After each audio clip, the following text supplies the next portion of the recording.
Hey, Odette here from the Blacklock Method. Now, I wanted to talk to you about two different types of breathing patterns that are really beneficial to use during exercise. One is a rhythmic breath pattern, and the other is the physiological sigh. The reason for this is the rhythmic breath pattern and the physiological sigh work on our nervous system.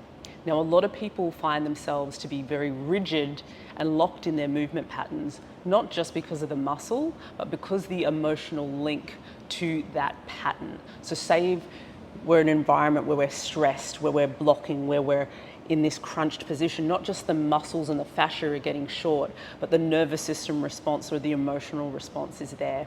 So we need to use a breath pattern that can help really quiet down the nervous system, but also use and utilize the strength of the diaphragm, which is our deep core muscle. So rhythm breathing helps us say when we're running and we're tracking the in-breath with our foot strike, so rhythmical in, 2, 3, 4, 5, and out, 2, 3, 4, 5. That way, the nose is taking short breaths, okay, so we're getting that nasal breath.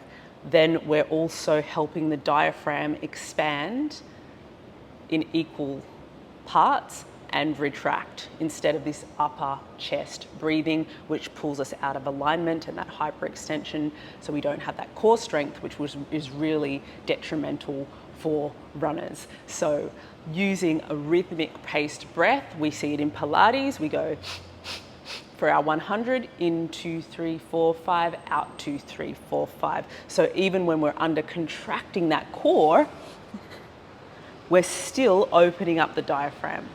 So rhythmic breathing patterns, whether it's an in to, out to, and as we progress in our diaphragm strength and capacity, it might be in for 8, out for 8. So use that with your clients. The physiological sigh is fantastic to really hijack the nervous system. So you'll see when kids do this, they try and calm themselves down, they go and out. Okay, so a lot of neuroscientists know this as the physiological sigh, and that's where we use a double inhale and an exhale. So if I'm feeling really rigid, or I'm trying to tell someone, okay, relax your hamstrings, go into a hamstring stretch, and they're just fighting it because their brain's fighting it because they think the muscle's going to tear, we need to hold that stretch, maybe add in a PNF, contract the muscles, use a breath in, create that tension, another breath in, create the tension, and a breath out, and allow the body to sink into that relaxed position and let the muscle and the fascia unlock and unwind.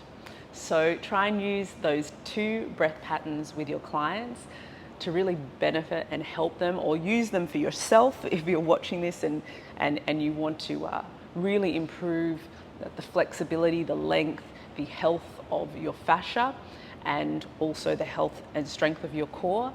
Try and use rhythmic breathing and the physiological sigh to not just reprogram the muscles, but the nervous system and fascia. Thanks for watching.